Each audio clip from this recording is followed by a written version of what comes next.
राष्ट्र नहीं है कि जहाँ पर चैतन्य महाप्रभु की वाणी यानी इस भगवत नाम संकीर्तन गूंज नहीं रहा है, ऐसा कोई राष्ट्र नहीं है।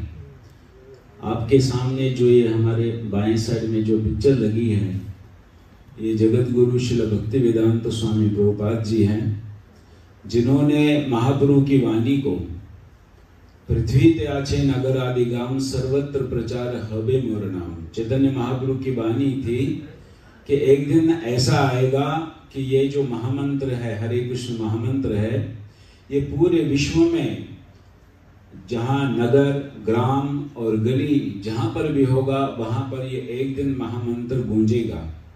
और आज सब लोग सोशल मीडिया के माध्यम से या मीडिया के माध्यम से आप लोग जानते होंगे कि पूरे विश्व में भगवान का नाम, चैतन्य महाप्रभु जो संकीर्तन नाम धर्म का इस कलयुग को स्थापन करने आए थे, इसलिए उन्होंने चैतन्य महाप्रभु की वाणी को पूरे विश्व में ले लिया। और आज सौभाग्य से आज उस प्रेम धारा में हम भी थोड़ा सा छींटा हम लोग भी सौभाग्य से ले पा रहे हैं। तो प्रश्न ये है कि जो हमारे लिए विषय रखा गया कि चैतन्य महाप्रभु है कौन। आप सब लोग शायद जानते होंगे या कुछ नहीं जानते होंगे, मगर चैतन्य महाप्रभु के संबंध में जानना होगा का थोड़ा सा पीछे जाना होगा हमारे शास्त्रों की तरफ से, क्योंकि सनातन धर्म में शास्त्र ही एकमात्र प्रमाण बताया गया है। शास्त्र यानी शब्द प्रमाण, और शब्द प्रमाण में महर्षि वेदव्यास जी द्वारा जो हमारे सनातन शास्त्र है यानी वेद है, 4 वेद हैं, उपनिषद हैं और पुराण है और श्रीमद् भागवतम है, रामायण है, श्रीमद् भगवद गीता है, जिसके संबंध में आप लोग अभी बता रहे थे, यही मात्र एक प्रमाण है जिस आधार पर हम सब लोगों को हम लोग है क्या, जीव है क्या, हम लोग इस जगत में क्यों है, भगवान कौन है, भगवान के संबंध में जितने भी प्रकार की इंफॉर्मेशन है हमें सब ही शास्त्रों से ही प्रारंभ मिलती है। इसलिए उसी शास्त्र में हमें बताया गया है कि भगवान क्यों आते हैं, उसका आने का कारण क्या है। तो श्रीमद् भागवतम में बताया गया या भगवद गीता में आप लोग जानते हैं प्रसिद्ध श्लोक है कि यदा यदा हि धर्मस्य ग्लानिर्भवति भारत अभ्युत्थानम् अधर्मस्य तदात्मानं सृजाम्यहम् परित्राणाय साधूनां विनाशाय च दुष्कृतां धर्म संस्थापनार्थाय संभवानि युगे युगे। ऐसा भगवद गीता के ये प्रसिद्ध श्लोक है। और आप लोग जब महाभारत देखते थे उसमें भी ये प्रारंभ में ही बताया जाता था।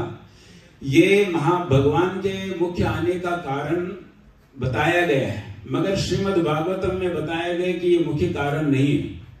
भगवान के आने का केवल इतना कारण नहीं है कि वो दुष्टों का संहार करे और युग धर्म की स्थापना करे, यही उनका आने का कारण है, कारण नहीं है। उनका मुख्य आने का कारण श्रीमद् भागवतम में बताया गया है। क्या बताया गया है कि अनुग्रह भक्तानां मनुष्यम देहम आश्रिता भजते तदृशी क्रीडया श्रुत्वा तत्परो भवेत्।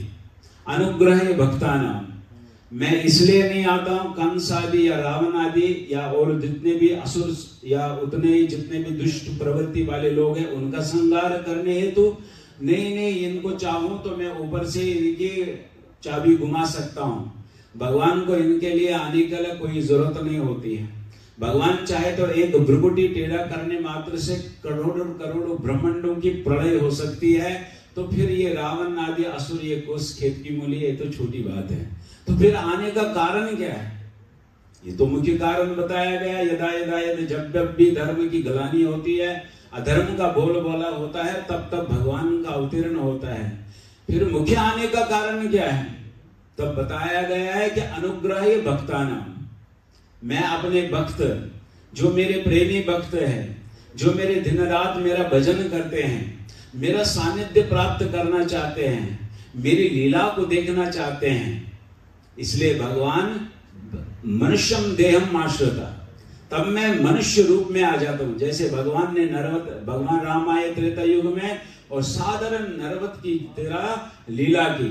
आप लोग सब जानते हैं कि जब भगवान 14 वर्ष के वनवास में थे, एक बार शिवजी और पार्वती आकाश मार्ग से जा रहे थे और आकाश मार्ग से जा रहे तो भोलेनाथ जी प्रणाम किया, भगवान राम को प्रणाम किया, उनकी प्रदक्षिणा की और वापस जाने लगे।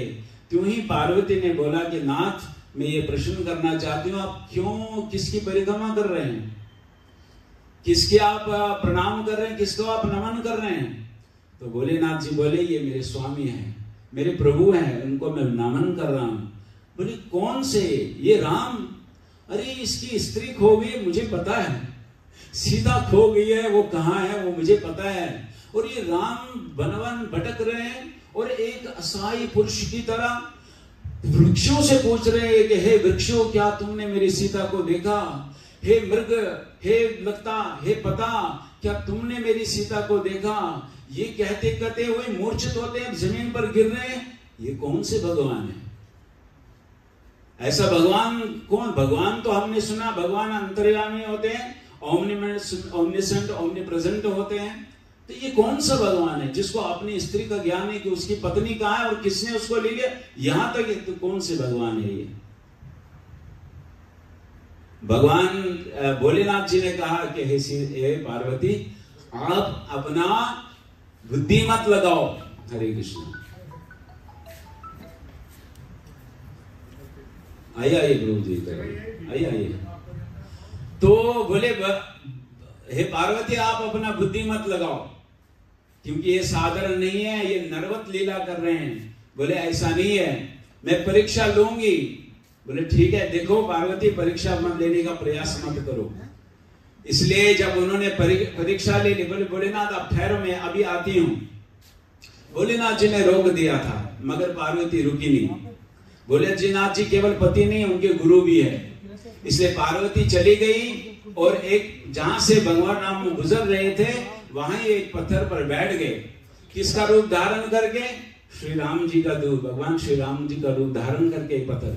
यहां से भगवान राम चले गए और चलते जा रहे हैं, उनकी तरफ देखा भी नहीं। आगे जाकर फिर सीता का रूप धारण किया और आगे जाकर फिर से बैठ गई और उसकी तरफ देखा भी नहीं। बोले क्या बात है भाई? इतने बार जब तीसरी बार जब वो आगे सामने आए, तब भगवान श्री राम ने कहा, बोले भोलेनाथ जी कहां पर है? ये देखकर तो पार्वती पानी पानी हो गई। सीता का रूप धारण करके वो पानी पानी हो गई और देखा कि एक क्षण में ही सारे राममय हो गया। जहां पर राम भी, सीता है, सब जगह चारों तरफ से उन्होंने श्री राम और सीता का दर्शन किया। पार्वती ये देखकर तो लज्जित हो गई, वापस आ गई। तो भोलेनाथ जी ने कहा परीक्षा की? बोले नहीं, कोई परीक्षा नहीं की है। बस उसी टाइम भोलेनाथ जी संकल्प लिया, आज से सीता का, सती का त्याग, पार्वती ने सती का त्याग किया। इसलिए तब से सती का त्याग किया। कहने का ये अर्थ कि मनुष्य देहम आश्रितः, जब मैं मनुष्य रूप का धारण करता हूं, किस लिए? साधारण नरवत लीला करते हैं ठाकुर जी। इसलिए क्यों? क्योंकि अपने भक्तों की प्रेम स्पदान के लिए उनसे प्रेम लेते हैं और प्रेम दे देते हैं। जैसे भगवान श्री कृष्ण ने 10 साल तक वृंदावन में जो लीला की, एक साधारण बच्चे की तरह, एक साधारण यशोदा मैया के द्वारा पालित, और उन सखाओं के द्वारा अपने सख्यता भाव का, उनका वात्सल्य सख्य रस का आस्वादन किया, गोपियों से प्रेम आस्वादन किया, उनका प्रेम का आस्वादन किया, उनको प्रेम आस्वादन करा दिया। इसलिए ये सब लीला करने के लिए, ये साधारण मनुष्य लीला करने के लिए भगवान का अवतरण होता है। इसलिए जब द्वापर युग में भगवान कृष्ण लीला करके चले गए, सारे समस्त प्रकार के रसों का आस्वादन किया, वो गोलोक बिहारी जब वृंदावन धाम में, नित्य धाम में चले गए, और कुछ समय के बाद जब द्वापर युग 28वें चतुर्युग के बाद, जब ये 28वें वैवत्सर मनवंतर के बाद जो ये चतुर्थ युग आ जाता है, इसमें जो स्वयं कृष्ण आता है, उसके बाद जो ये कलयुग आता है, इससे पहले ही संदर्भ में चैतन्य महाप्रभु, वही राधा कृष्ण गोलोक बिहारी चैतन्य महाप्रभु के रूप में प्रकटित होते हैं। ठीक है, इसलिए वो कोई और नहीं है, वही राधा कृष्ण मिलित स्वरूप में, हाँ, राधा जी के भाव और उनकी अंग कांति लेकर चैतन्य महाप्रभु आज से करीबन 520-30 साल पहले महाप्रभु नदिया, एक बंगाल में एक डिस्ट्रिक्ट है नदिया, वहां पर उनका अवतीर्ण हुआ है। इसलिए चैतन्य महाप्रभु ने ही इस युग में युग धर्म की स्थापना नाम संकीर्तन, इसलिए उन्होंने ज्यादा कुछ नहीं बोला, क्योंकि उन्होंने द्वापर युग में भगवत गीता 700 श्लोक दे दिया। अपने महर्षि वेदव्यास के द्वारा वेदों को प्रणयन किया, मगर जब चैतन्य महाप्रभु में आए तो समस्त शास्त्रों को सार गर्भित करके उन्होंने केवल 8 श्लोक दे दिया, और इन 8 श्लोकों में मानो समस्त शास्त्रों का सिद्धांत गागर में सागर की भांति रख दिया। इसलिए और किस धर्म की स्थापना की? प्रेम धर्म की स्थापना, प्रेम को बांट दिया। जो पे अनार्पित चिरिम चिराग करुणय अवतीर्ण कलो समर्पयतम उन्नत उज्ज्वल रसम सबक्ति विषयम हरि पुरट सुंदर द्युति कदम संदीपता सदा हृदय कंदरे सुफरतो वा सचिनंदन। जो अनार्पित चिरिम, जो प्रेम आज तक किसी भी अवतार देने में समर्थ नहीं था, वही प्रेम जगत को चैतन्य महाप्रभु ने वितरण किया। ये भी नहीं देखा कि कौन इसका अधिकारी है और कौन इसका अधिकारी नहीं है। इसलिए नाम संकीर्तन के द्वारा उन्होंने जगत में जिस प्रेम धर्म की स्थापना की, जिस भगवत प्रेम, जो अपने परिकरों का प्रेम जो उन्होंने बांटा, वो विशेष था। वो था क्या, फिर कभी इसके बारे में चर्चा होगी। आज बस यही कहते हुए मैं अपनी वाणी को यहीं पर विराम दे देता हूं, और आज के जो चीफ गेस्ट है उनका हम इस मंच पर स्वागत करते हैं। हरे कृष्णा कृष्ण कृष्ण हरे हरे, हरे राम राम राम हरे हरे। हम राधा दास जी का बहुत बहुत धन्यवाद करते हैं, उन्होंने चैतन्य महाप्रभु के ऊपर कुछ विशेष दृष्टि डाली। तो हम देवेंद्र राणा जी का स्वागत करते हैं और उनसे आग्रह करते हैं कि वो डायस पे आएं और चैतन्य प्रभु से माला स्वीकार करें।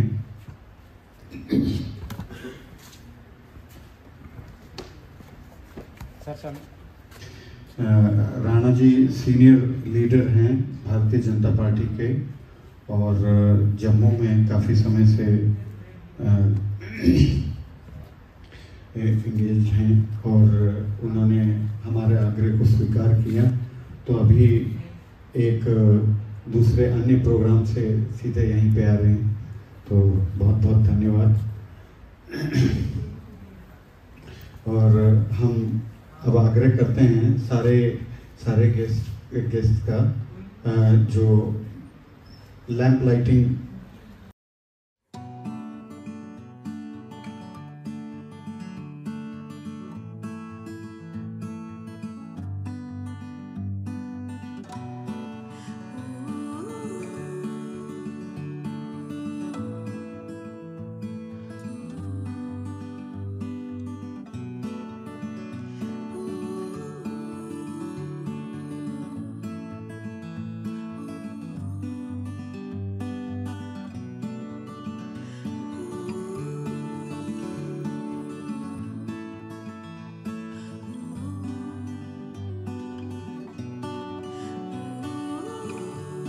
भारत विश्व गुरु या स्वर्णिम भारत का निर्माण श्रीमद् भगवत गीता यथारूप के बिना नहीं हो सकता। और इसके लिए हम जो है सनातन धर्म महासंकीर्तन यज्ञ का आयोजन करने का अनुष्ठान ले रहे हैं। और इससे हम क्या स्थापित करना चाहते हैं? हम ये स्थापित करना चाहते हैं कि भारत के भाग्य विधाता श्रीमद् भगवत गीता यथारूप ही है।